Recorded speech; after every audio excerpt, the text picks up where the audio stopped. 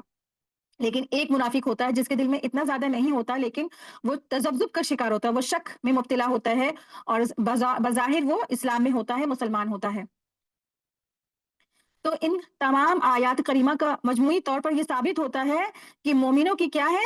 دو قسمیں ہیں، ایک مقربین اور ایک کیا ہے؟ دوسری ابرار ہے۔ کافروں کی بھی کیا ہے؟ دو قسمیں ہیں، پہلی قسم ہے کفر کے دائی اور دوسرے کیا ہے؟ مقلد، یعنی کہ پیروکار، یعنی کہ کفر کے جو دائی ہیں یعنی کہ لیڈرز ہوتے ہیں، دوسرا کیا ہے؟ مقلد یعنی کہ فالوورز ہیں۔ اور منافق کی بھی دو قسمیں ہیں، پہلا ہے خالص منافق یعنی کہ پیور منافق، اور پھر دوسرا وہ ہے کہ جس میں نفاق کا کوئی ایک حصہ، کوئی ایک بات ہو، جیسے صحیح بخاری کی حدیث میں آتا ہے، عبداللہ بن عمر رضی اللہ عنہ سے روایت ہے کہ نبی کریم صلی اللہ علیہ وسلم نے فرمایا چار خصلتیں ایسی ہیں جس میں یہ ہوں وہ پکا خالص منافق ہے، یعنی کہ چاروں میں سے ایک بھی ہے یا چاروں ہی ہوں، اور جس میں ان میں سے کوئی ایک ہو تو اس میں نفاق کی ایک خصلت موجود ہے، یعنی کہ اگر چاروں ہیں تو پکا منافق ہے، اور چاروں میں سے کوئی ایک ہے تو اس میں منافقت کی ایک خصوصیات یعنی کہ کوالٹیز یعنی کہ خصلت موجود ہے، حتیٰ کہ اسے وہ ترک کر دے، اگر وہ ترک کر دیتا ہے تو ٹھیک ہے، وہ مومن کی کیٹیگری میں آ سکتا ہے۔ پہلا کیا ہے منافق کی خصلت؟ جب اس کے پاس امانت رکھائی جائے تو وہ اس میں خیانت کرتا ہے، دوسرا جب وہ بات کرے تو وہ جھوٹ بولے، تیسرا کیا ہے؟ جب وہ وعدہ کرے تو اس کے خلاف کرے، اس کے خلاف ورزی کرے، چوتھا کیا ہے؟ جھگڑا کرے تو حق نہ حق کا کوئی لحاظ نہ رکھے، فسق اور فجور پہ وہ اتر آئے۔ تو آج کیا ہے ہمارے معاشرے کا حال نا، جب جھگڑا ہوتا ہے تو کوئی نہیں دیکھتا کون حق پہ ہے اور کون ناحق پر ہے، کوئی بھی نہیں دیکھتا کون سچا ہے کون جھوٹا ہے، بس ہمارے رشتہ دار سے جھگڑا ہوا ہے، بس ہم تو اس مقابلے میں اتر پڑیں گے، سامنے والے سے تھوڑی چلو اپنی بھی دشمنانی نکال کے اپنا ہاتھ صاف کر لیتے ہیں۔ تو یہ رویہ ہے، تو یہ کیا ہے؟ منافقت کی خصلت موجود ہے، چاروں میں سے کوئی اگر ایک کوالٹیز کسی کے اندر ہوتی ہے۔